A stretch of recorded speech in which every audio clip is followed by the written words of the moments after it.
Students, so today, how are we this fine, wonderful day? So today is our next weldment. We're going to talk about welding a fillet weld in the 1G position, and the electrode we're going to be using is 332nd 7018. And the material we're going to be using is inch and a quarter by quarter inch, inch and a quarter by quarter inch, and so we're going to be making a fillet weld, or commonly called a T Weld. And again, the electrode we're going to be using is 7018 330 seconds electrode. 7018 330 seconds electrode. And on one side, we're going to be doing a 2-pass, and on the other side, we're going to be doing a 3-pass, just as we did with the lap weld that you've seen in other videos. Okay? So it's very important that we remember that we tack the weld on the outside. We tack the weldment on the outside where we're going to weld, and not on the inside of our weld, but on the outside. Okay. So I have here on my stinger a rod stub. Okay. And again, these Lincoln machines tend to run a little bit hotter than some of the others. You want your amperage set at about 85 for the 330 seconds. I'll run it about 83, 81, 82. But normally about 85 amps is about normal for what you want to do. Okay? So you want to set your vertical piece right in the center, as close to the center as you can get of your flat piece. You want to split the difference between the two pieces. Get it right in the center. And again, whenever I'm tacking on the table, I like to kind of run it off the edge, so I don't tack to the table. And then just a little tack on the edge.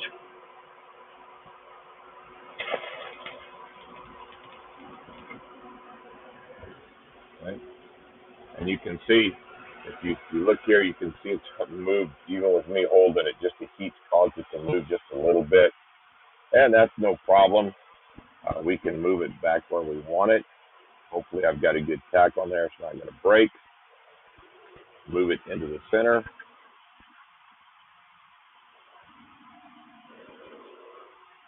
And again, hold it right where I want it.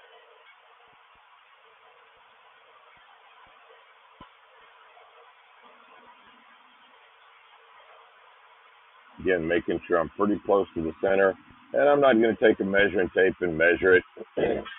But you want to give yourself enough room to do what you need to do with the 2-pass and your 3-pass welds. Okay, once I've got it pretty close to the center, I'm going to tack it up.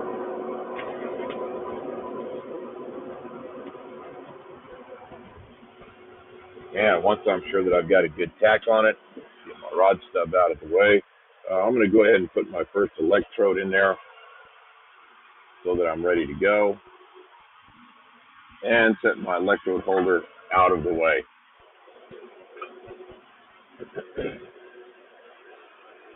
Now, as with my lap weld, my first pass is going to be a 2-pass. So my first pass is going to be, again, almost 90 degrees, almost perpendicular, about 15 degrees in direction of travel. And I'm just going to drag this electrode as I'm going this way. I want to be able to watch, again, my puddle, making sure that my puddle is washing up on this joint right here. I want to make sure that I'm close enough to the vertical piece here that I'm washing the puddle on this connection right here. If I'm not washing up on this connection, then I'm too far out here. So I want to get just a little bit closer. All right. I don't want my arc jumping up onto this vertical piece. I want my arc staying on this horizontal piece. Okay, so rod position is very, very important. Take this big old glove off so you can see a little bit better.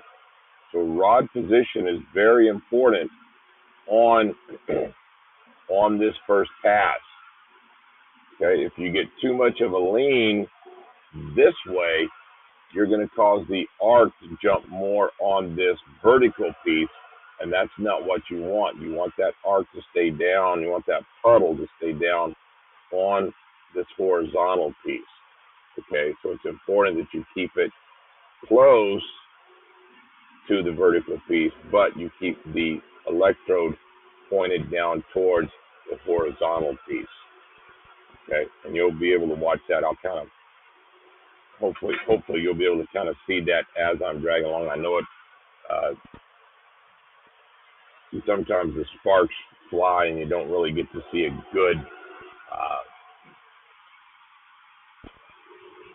good shot of what I'm doing, but hopefully you can kind of see. All right, and setting yourself up with your arm again. We've talked about that in other videos, so you can be comfortable while you're making this weldment. Okay, here we go.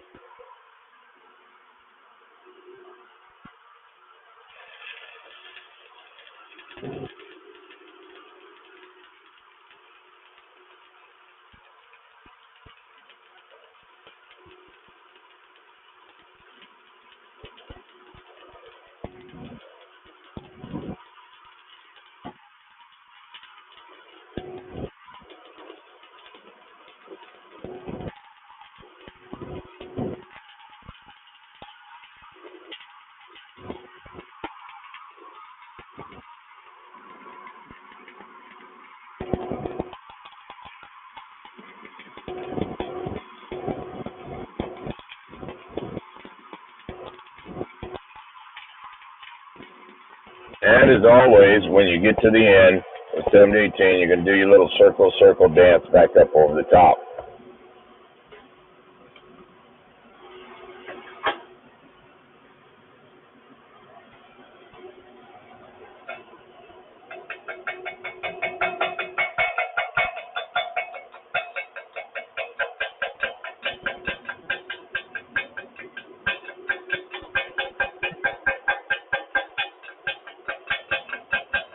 And we'll clear out all the slag.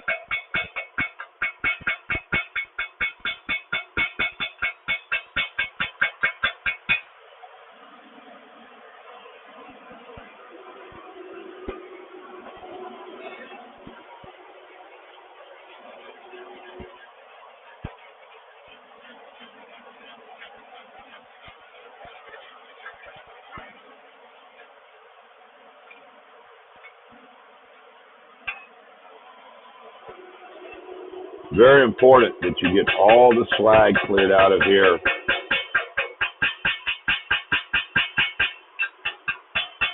And again, if you feel that you're not getting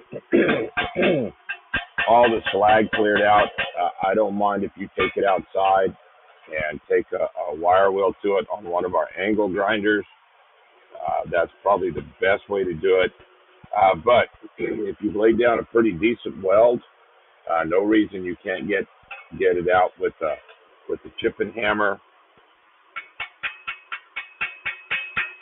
and a wire brush, and I'm able to get it all out pretty good with the wire brush and a chipping hammer. A wire wheel, angle grinder's a little quicker, but it is very noisy, and then having to set up with ear protection and all of that. Okay, so you can see this is a very flat weld, but I do have good, and it's warm. You can see that I do have good connection. Let's get my little pointer here. You can see I have a good connection between the horizontal and the vertical piece, So I do have a good meld of the metal between the two pieces here. Get my big head out of the way so I can see. I do have connection between the two pieces here. If I needed to, this would be sufficient to hypothetically, theoretically hold the metal together. But we want to reinforce this. We want to reinforce this and make this a stronger weld than what it already is. So we're going to put another pass on here. We're going to come in at the top of the top toe here, and we're going to run at a 45.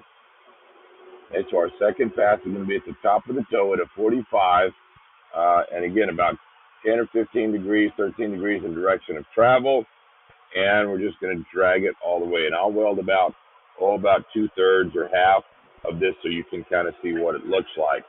Okay, so again, at the top toe of this weld, at the top toe, so we're going to be welding at the horizontal piece, not at the vertical piece, and then about 15 degrees in direction of travel this way. So I'll weld part of this so you can kind of take a look at it and see what it looks like.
Woo, these puppies get warm.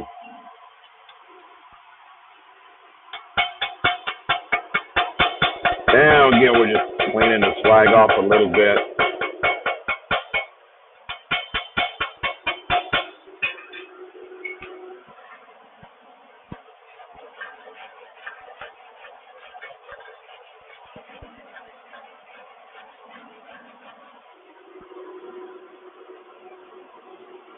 Beautiful, beautiful, beautiful, Gus. Putting my tools away.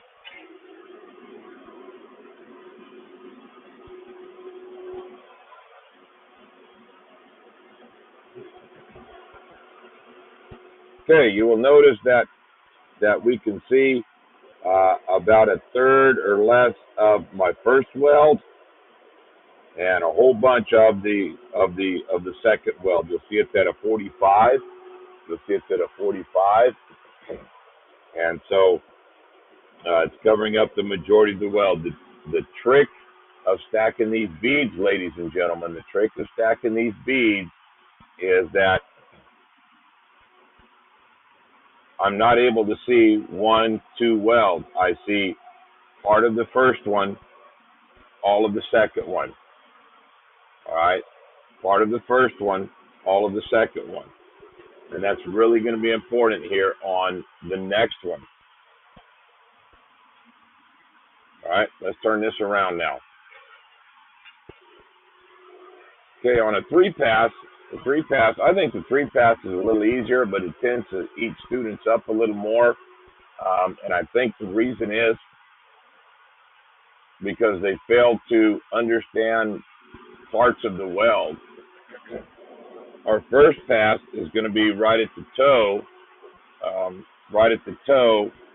I've got hairs hanging off of me here. I don't know where they come from. It's going to be right where the two pieces of metal meet. So we're going to run a 45 right at where the two pieces of metal meet. And then we're just simply going to run it at the bottom toe and then the top toe of the two welds. What happens is students run a 45 and then they run a weld here and a weld here, and then I see three welds, three very nice welds, three very beautiful welds, but they're not overlapping. They're not overlapping, and they're not connecting. So it's very important that these welds, when we run them together, that they overlap, that they overlap the toes. Okay, so let's run this first 45, and then let's talk about it. We'll talk about stacking the beads. We'll save this one for another bead. Again, we're going to run this one at a 45, right where the two pieces of metal meet. Again, my rod angle is going to be about 10 to 15 degrees, enough where I can watch what that weld puddle is doing, making sure that I'm melding the two pieces of metal together.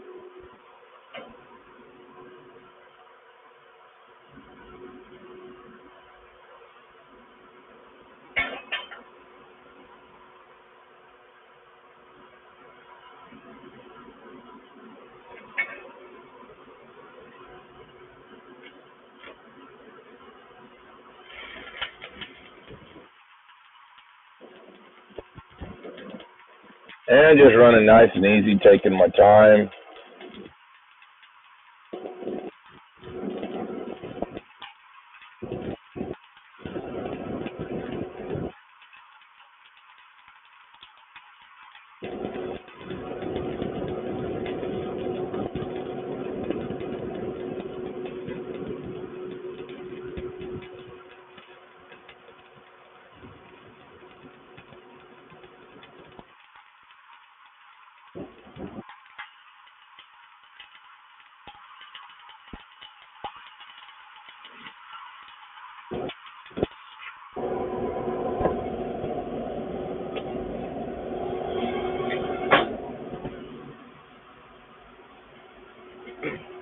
Now you will notice that there's not a lot of spatter on my welds, on my weldment.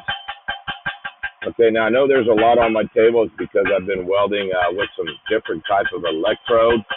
If you watch some of my other videos, you'll notice that I've been doing some other demos for other classes.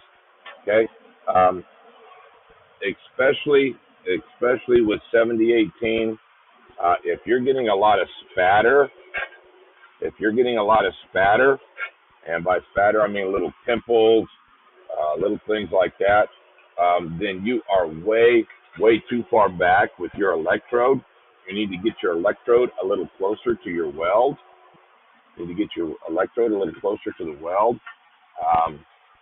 And there should be no reason for you to be having spatter all over your electrode, all over your weld. Should be coming out nice and clean, like this right here. Should be very little, if any, spatter. It's one of the reasons I start my students with 7018. Very clean burning rod. Nice beads like this. Okay, that's what your first pass should look like.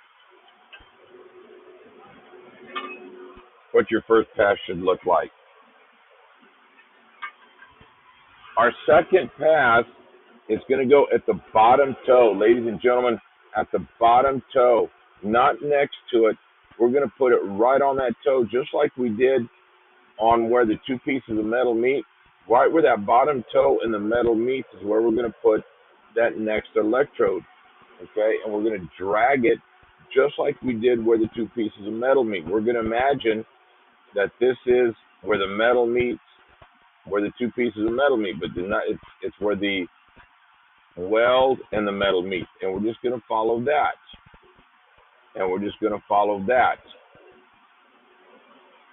Okay, we've already got a path set, and that's what we're going to follow. And I'm going to use this rod stub right here that I had earlier and burn it up a little bit and see how well I can do with it. Okay, so we're going to follow the bottom toe of this weld that I just did, and that's where I'm going to set my next weld. Okay, so here we go.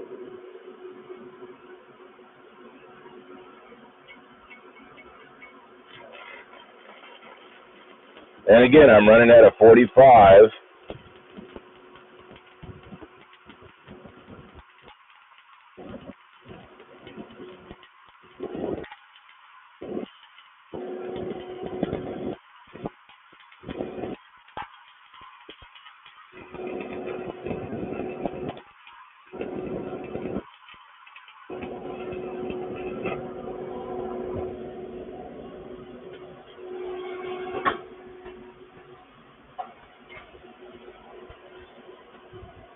Okay, this weld's getting hot. So I've run it about 3 times without running a bunch of passes on here without quenching it. Usually you want to run this thing into the quench tank about every 3 or 4 passes. About every 3 passes you want to run it into the quench tank. But it's starting to get really, really hot.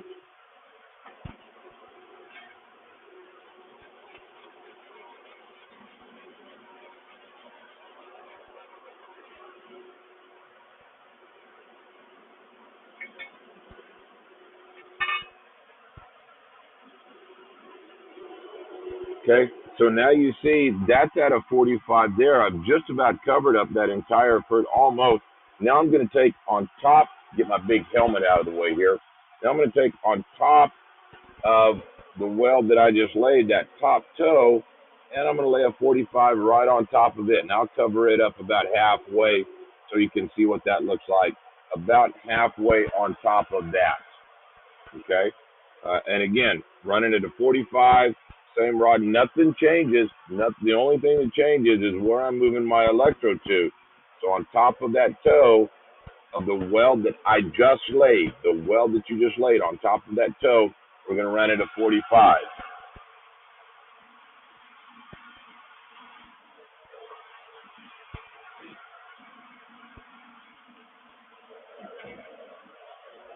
And here we go.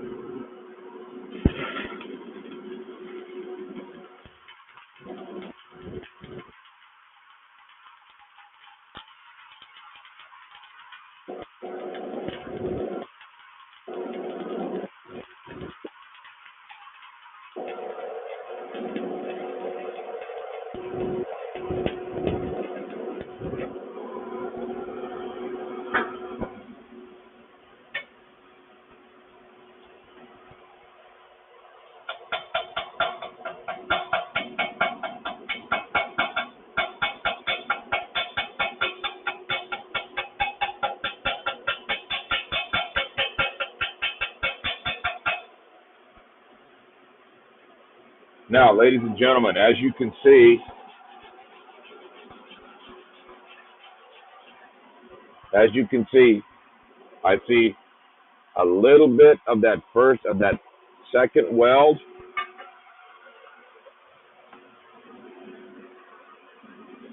I see a little bit of that second weld. None of my first weld. I see none of my first weld, and I see a whole bunch of my final weld here. A whole bunch of my final weld. Okay, that's because my welds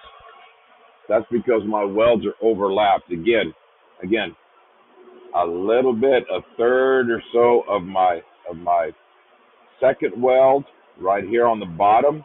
None of my first weld. My first weld is completely buried.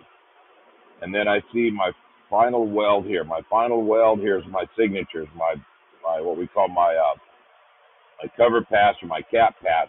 That's my signature. You want that to look your best.